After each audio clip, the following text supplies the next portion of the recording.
नमस्कार दोस्तों, एक्शन से भरपूर ऐतिहासिक drama film Chhaava box office पर गदर मचा रही है। इस बीच आपके लिए संभाजी महाराज की असली कहानी लेकर आए हैं, जिनका किरदार इस फिल्म में विक्की कौशल ने निभाया है।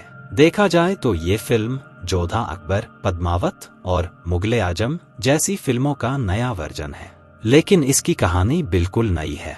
यही वजह है कि विक्की कौशल, रश्मिका मंदाना और अक्षय खन्ना स्टारर फिल्म छावा साल 2025 की सबसे ज्यादा कमाई करने वाली फिल्म बनकर उभरी है। छावा ने पहले वीकेंड में ही 116 करोड़ रुपए से ज्यादा की बम्पर कमाई करके मेकर्स को खुश कर दिया। छावा ने पहले दिन बॉक्स ऑफिस पर 31 करोड़ रुपए के साथ बम्पर ओपनिंग की। दूसरे दिन कमाई में कुछ उछाल के साथ विक्की कौशल की फिल्म ने 37 करोड़ रुपए का कलेक्शन किया। इसके अलावा रविवार को छावा ने 48 करोड़ रुपए से ज्यादा का कारोबार किया। इससे अंदाजा लगाया जा सकता है कि इस फिल्म को लोग कितना पसंद कर रहे हैं। ऐसे में अगर आप भी इस एक्शन से भरपूर ऐतिहासिक टुकड़े को देखने के लिए सिनेमाघरों की ओर जा रहे हैं, तो पहले संभाजी महाराज के बारे में कुछ जानकारी ले लीजिए। कौन थे संभाजी महाराज?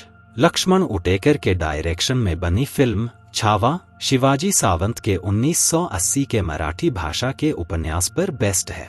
विक्की कौशल ने इस फिल्म में छत्रपति संभाजी महाराज की भूमिका निभाई है, जो मराठा साम्राज्य के दूसरे शासक थे। संभाजी महाराज के पिता छत्रपति शिवाजी महाराज मराठा साम्राज्य के संस्थापक थे। शिवाजी महाराज के बारे में ज्यादातर लोगों को जानकारी है।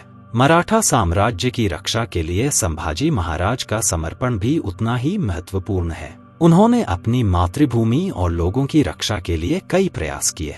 यही वजह है कि संभाजी महाराज को स्वराज्य रक्षक की उपाधि भी दी गई। साल 1689 में संभाजी महाराज के निधन से साथ उनका 9 साल का शासनकाल खत्म हुआ। इन 9 सालों में संभाजी महाराज ने अपनी जिम्मेदारियों को पूरी तरह से निभाया। इतना ही नहीं, मरते दम तक उन्होंने मुगलों के सामने घुटने नहीं टेके। कब हुआ संभाजी का जन्म?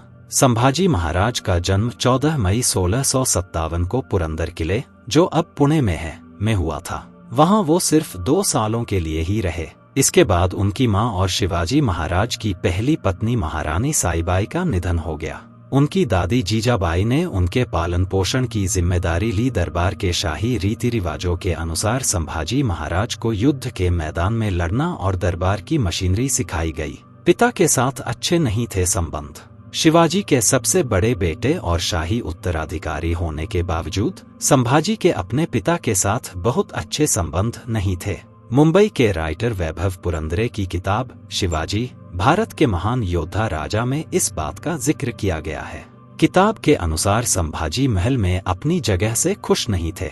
21 साल की उम्र में उन्होंने सतारा छोड़कर पेड़गाम जाने का फैसला किया, जहां वो अवध के गवर्नर दिलेर खान की कमान के तहत मुगल सेना में शामिल हो गए। अपने विद्रोह के बावजूद संभाजी महाराज 1 साल के अंदर ही यानी 1679 में अपने पिता के दरबार में लौट आए। साल 1680 में शिवाजी महाराज के निधन के बाद सिंहासन के लिए उत्तराधिकार के लिए खूनी लड़ाई शुरू हो गई। वैसे तो संभाजी मराठा शासक के सबसे बड़े बेटे थे, लेकिन उनकी सौतेली मां सोयराबाई चाहती थी कि उनका 10 साल का बेटा राजाराम प्रथम को छत्रपति शिवाजी महाराज की गद्दी पर बैठाया जाए। 9 महीनों तक इसके लिए संघर्ष चला, जो साल 1681 में संभाजी को छत्रपति का ताज पहनाए जाने के साथ खत्म हुआ।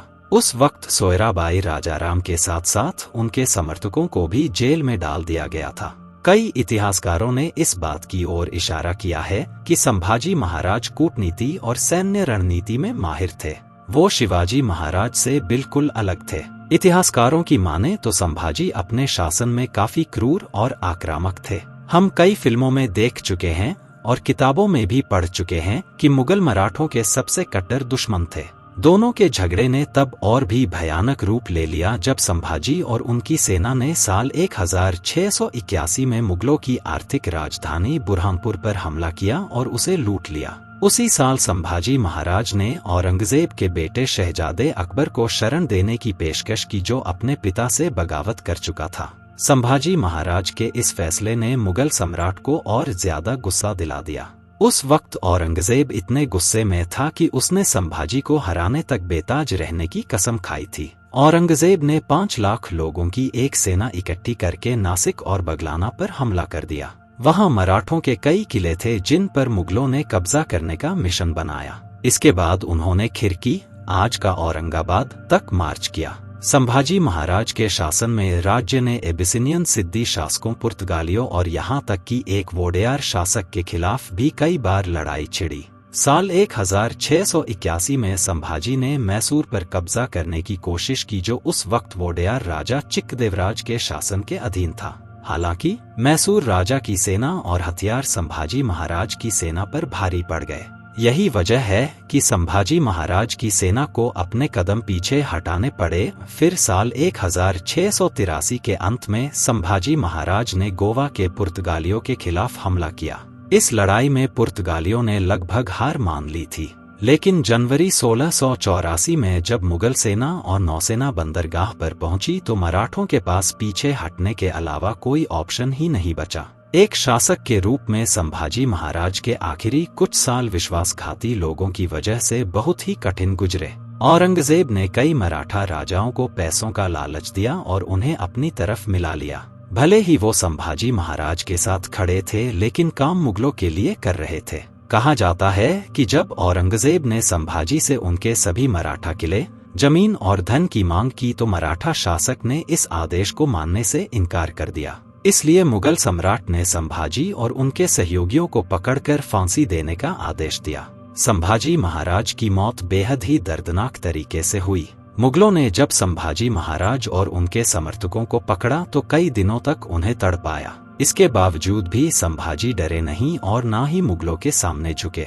आखिरी दिनों में औरंगजेब ने संभाजी की जुबान कटवाई और उनकी आंखें भी फोड़ दी थी। इतना सब कुछ सहन करने के बाद भी आखिरी वक्त में संभाजी महाराज ने वाकई में शेर के बच्चे की तरह अपनी मौत को गले लगाया। संभाजी महाराज के साथ ऐसा करना औरंगजेब की सबसे बड़ी गलती थी। संभाजी की निर्मम हत्या ने मुगलों की जीत का मजा किरकिरा कर दिया। संभाजी की हत्या का बदला लेने के लिए मराठा सैनिक एक बार फिर से इकट्ठा हुए और उन्होंने मुगलों के खिलाफ मुहिम छेड़ी। आज भी भारत के लोग संभाजी महाराज को एक ऐसे शासक के रूप में याद करते हैं जिसने अपने साम्राज्य की अखंडता से समझौता करने के बजाय मौत को लगे लगाना सही समझा। अब जब मराठा साम्राज्य के इस असली हीरो पर फिल्म बनी तो लोग इसे देखने के लिए सिनेमाघरों की ओर खिंचे चले आ रहे हैं। दोस्तों, अगर ये नॉलेज अच्छा लगा हो तो वीडियो को लाइक करके चैनल को सब्सक्राइब जरूर करिएगा। फिर मिलेंगे नेक्स्ट वीडियो में। जी धन्यवाद।